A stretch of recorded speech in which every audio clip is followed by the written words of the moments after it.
அறிவியல், இதன் அபரிவிதமான வளர்ச்சி நம் கண்களுக்கு முன்பாக அணியணியாய் அணிவகுத்து நிற்கின்றது.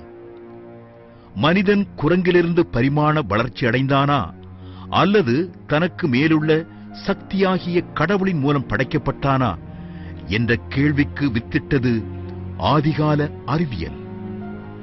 கடவுள் துகளையே கண்டறிந்து தூள் தூளாக்கிவிட்டோம் என்று மார்த்தட்டிக் கொள்கின்றது நிகழ்கால அறிவியல்.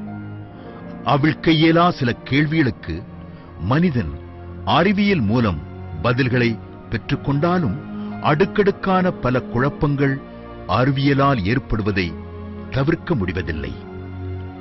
இந்த அறிவியலின் வரலாற்றை வரையறுத்து பார்த்தால் தாமஸ் ஆல்வா எடிசனுக்கு முன், அவருக்கு பின் என பிரிப்பதுதான் முறையாக இருக்கும்.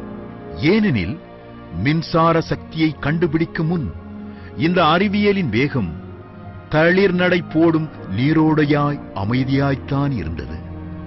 ஆனால் மின்சார சக்தி மாந்தர் நடுவில் பாயத் தொடங்கிய பின் கரை உடைக்கும் காட்டாற்றாய் வரைமுறையின்றி வழிகிடைக்கும் பக்கமெல்லாம் பாய்ந்து அடக்க இயலாத அகண்ட சமுத்திரமாய் விரிந்திருக்கின்றது.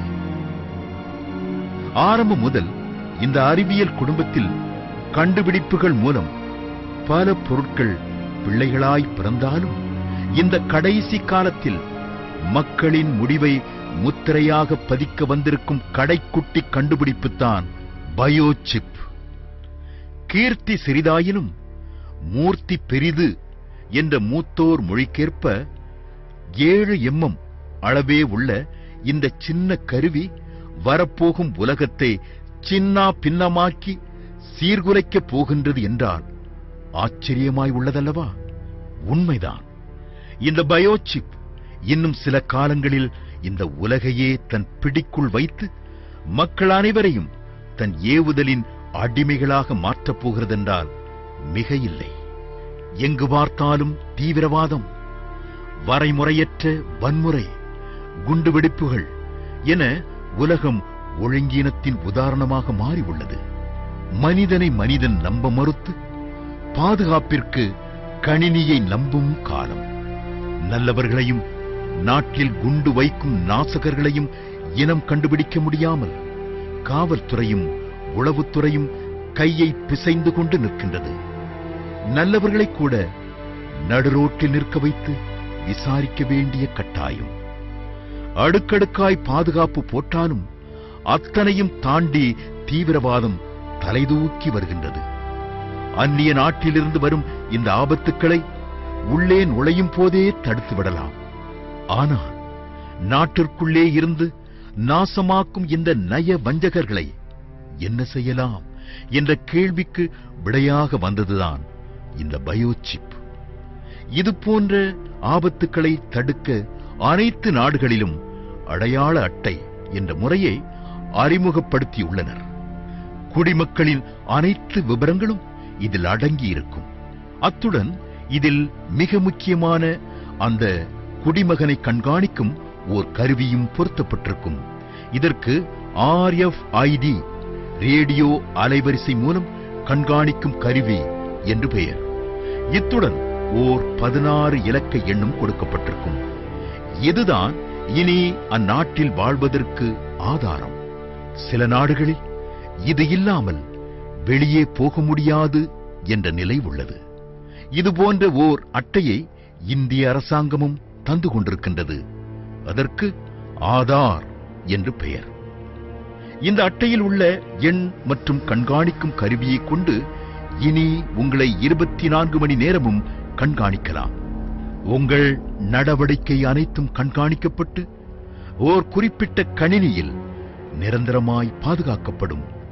இந்த முறையை சில நாடுகள் சில ஆண்டுகளாக பயன்படுத்தி வந்ததின் மூலம் இதில் உள்ள சில குறைபாடுகளை கண்டறிந்தன.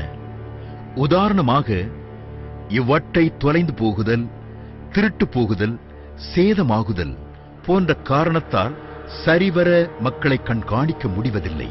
எனவே இதற்கு மாற்றாக ஓர் ஒப்பற்ற கருவியை கண்டுபிடிக்க வேண்டும் என்றதின் விளைவாக கண்டுபிடிக்கப்பட்டதுதான் இந்த பயோசிப்.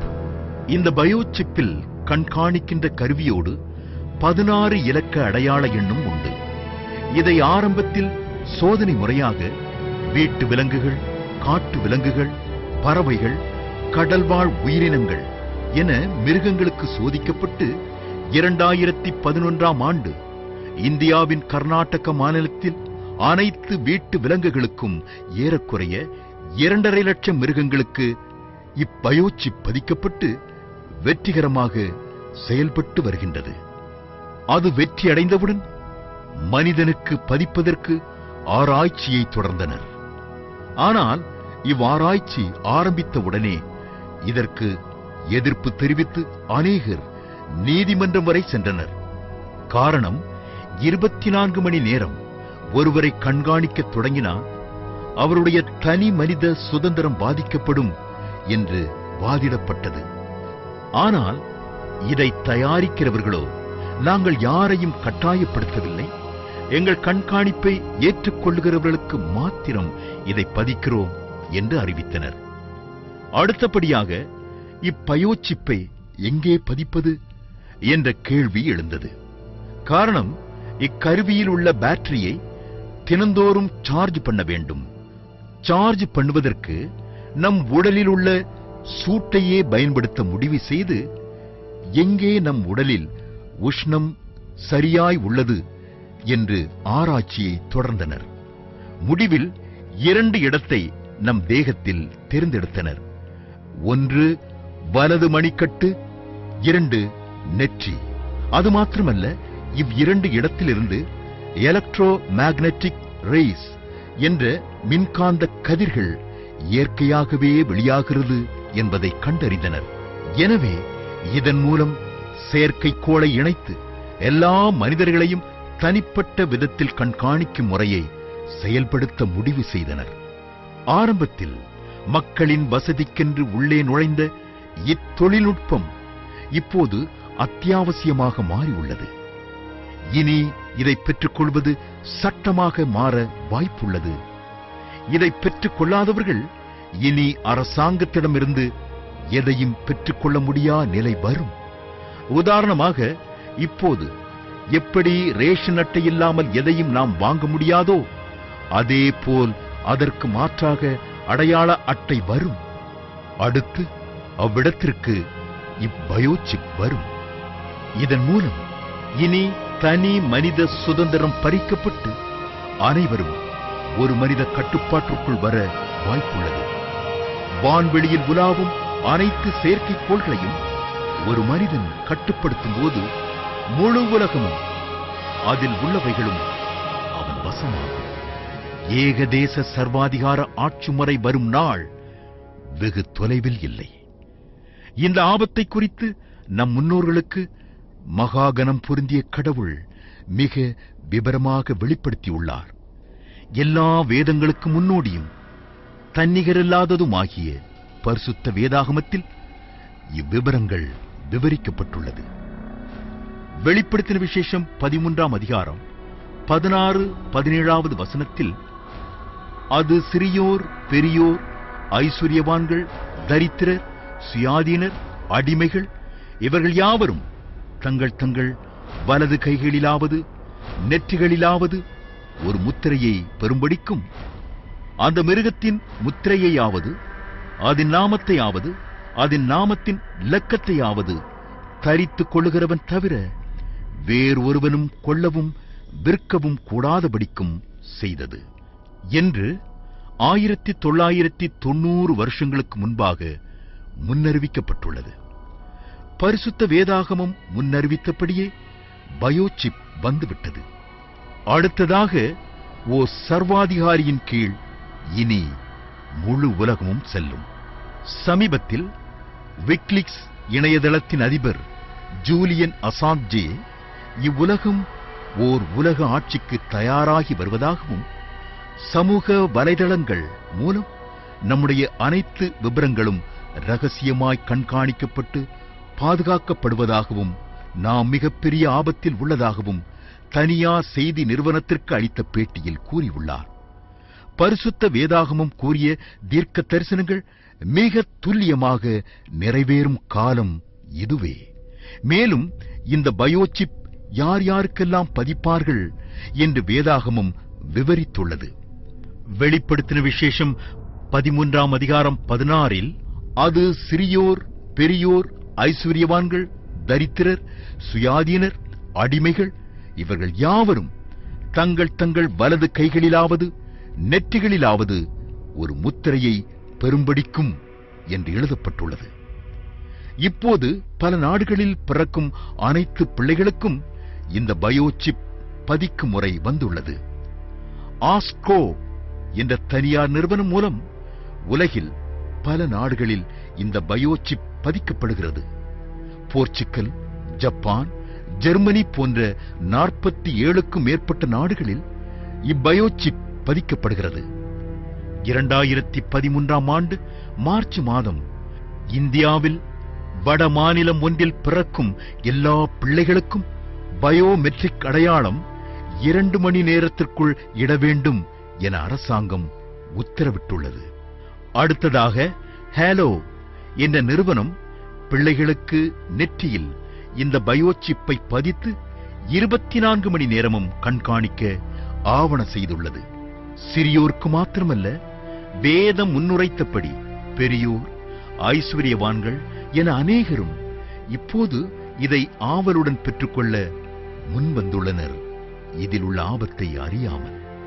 இந்த பயோசிப் இப்போது உணவு மற்றும் மருத்துவக் கழகம், அதாவது FDS மூலம் மருத்துவமனை சார்பாக அனைத்து குழந்தைகளுக்கும் கட்டாயமாக்க உள்ளது. மெக்சிகோ தலைமை வழக்கறிஞர் மற்றும் அமெரிக்க ராணுவ வீரர்கள், மலேசியா தொழிலதிபர்கள், இந்தோனேஷியா ராணுவ வீரர்கள் என இதன் எல்லை விரிவாகிக் கொண்டே இருக்கின்றது. இதன் உச்சக்கட்டமாக இந்தியாவில் கடந்த 2010ஆம் ஆண்டு தனியார் பத்திரிகை செய்தி ஒன்றில் அனைத்து குடிமக்களுக்கும் அரிசி அளவு உள்ள இந்த சிப் கைகள் அல்லது நெற்றியில் இந்திய அரசாங்கம் பதிக்கப் போவதாக வெளியிட்டு பரிசுத்த வேதாகமும் முன்னறிவித்ததை உறுதி செய்துள்ளது. இப்போது இக்கருவி தன் சுயரூபத்தை காட்டத் தொடங்கியுள்ளது. அமெரிக்காவின் டெக்சாஸ் மாநிலத்தில் உள்ள பள்ளி ஒன்றில் இந்த பயோமெட்ரிக் ஐடி இல்லாமல் பிள்ளைகளை பள்ளிகளுக்குள் அனுமதிக்க முடியாது என பள்ளி நிர்வாகம் அறிவித்துள்ளது. இதை எதிர்த்து அப்பிள்ளைகளின் பெற்றோர் நீதிமன்றத்தை அணுகிய போது இது பள்ளியின் பாதுகாப்பு காரியம், நாங்கள் தலையிட முடியாது என தீர்ப்பு கூறப்பட்டது. டெக்சாஸ் மாநிலத்தில் உள்ள 112 பள்ளிகளில் இப்பயோமெட்ரிக் முறை வழக்கத்திற்கு வந்துவிட்டது. மேலை நாடுகளில் புது வியாபார முறையாக வாடிக்கையாளர்கள் இப்பயோசிப்பை பொருத்திக் கொண்டால் இனி பொருட்களை வாங்கிய பின் பணம் செலுத்தவோ அல்லது பில் போடவோ வரிசையில் நிற்காமல் நேரடியாக பொருட்களை எடுத்துக்கொண்டு வீட்டிற்கு வந்துவிடலாம். நம் வங்கி கணக்கிலிருந்து பணம் தானாக செலுத்தும் முறை அறிமுகப்படுத்தப்பட்டுள்ளது. வேதாகமம் சொல்லியபடி இனி இந்த பயோசிப் இல்லாமல் எதையும் வாங்க முடியாது என்ற நிலை உருவாகிவிட்டது. இனி என்ன நடக்கும்? பூமியில் உள்ள அனைவரும் ஓர் சர்வாதிகாரியின் கீழ் அடிமைப்படுத்தப்பட்டு சித்திரவதை செய்யப்பட போகிறார்கள். முன்பு ஆயுதத்தால் உலகை பிடித்தார்கள், பின்பு மதத்தால், பிறகு வியாபாரத்தால், இப்போது தொழில்நுட்பத்தால். கடவுள் மனிதனுக்கு ஆரம்பத்தில் ஓர் சோதனையை வைத்தார். அதில் ஆதி மனிதன் ஆதாமும் ஏவாளும் தோல்வியுற்றதின் விளைவாக இந்நிலைக்கு உலகம் மாறியுள்ளது. அந்த மனித சமுதாயத்திற்கு தேவன் இப்போது ஓர் சோதனையை வைத்துள்ளார். அதுதான் இப்பயோசிப்பை பதிக்கக்கூடாது என்று. மீறினால் பல இன்னல்களை அனுபவித்து இறுதியில் நரகத்தில் பங்கடைவார்கள் என வேதம் கூறுகிறது. வெளிப்படுத்தின விசேஷம் 16ஆம் அதிகாரம் 2வது வசனத்தில், வெளிப்படுத்தின விசேஷம் 19ஆம் அதிகாரம் 20, 21 ஆகிய வசனங்களிலும், வெளிப்படுத்தின விசேஷம் 14ஆம் அதிகாரம் 9, 10 ஆகிய வசனங்களில் இது விவரிக்கப்பட்டுள்ளது. பயோசிப்பை பெற்றுக்கொண்டால்தான் இனி எல்லாம் வாங்க முடியும், வாழ முடியும். ஆனால் தேவ கோபத்திற்கு ஆளாக வேண்டி வரும். இப்போது என்னதான் செய்வது? அதற்கு பரிசுத்த வேதாகமத்தில் ஆண்டவராகிய இயேசு கிறிஸ்து வழியை சொல்லி வைத்திருக்கிறார். அந்த சர்வாதிகாரியின் ஆட்சி ஆரம்பிக்கும் ஒரு நிமிடம் முன்பு தன்னை விசுவாசிக்கும் மக்களை காப்பாற்றி தன்னோடு வைத்துக் கொள்ளப் போவதாக ஆண்டவர் விவரித்துள்ளார். அன்பு சகோதரனே, சகோதரியே, நண்பனே, வரும் ஒரு மாபெரும் அழிவிற்கு, உபத்திரவத்திற்கு உம்மையும் உம் குடும்பத்தையும் காப்பாற்றுவதற்கு ஒரே வழி ஆண்டவராகிய இயேசு கிறிஸ்து மாத்திரமே. இயேசு கிறிஸ்து சொன்ன இத்தனை விஷயங்கள் மிக துல்லியமாய் நடைபெறுகிறது என்றால் அவர் வாக்குரைத்தபடி அவர் வரப்போவதும் உண்மை. வரும் ஆபத்திற்கு தப்பித்துக் கொள்ள, அவரோடு செல்ல நீர் செய்ய வேண்டியதெல்லாம் பின்வரும் ஜெபத்தை முழு இருதயத்தோடு சொல்வதுதான். சர்வ வல்லவரான தேவனே, என் உள்ளத்தில் வாரும், என் பாவத்தை மன்னியும், உம் பிள்ளையாய் என்னை ஏற்றுக்கொள்ளும், உம் இரத்தத்தால் என்னை கழுவும், வரும் ஆக்கினைக்கு என்னையும் என் குடும்பத்தையும் காப்பாற்றும். உம்மையும் உம் மகனாகிய இயேசுவையும் ஏற்றுக்கொள்கிறேன். இயேசு கிறிஸ்துவின் நாமத்தில் பிதாவே, ஆமேன், ஆமேன்.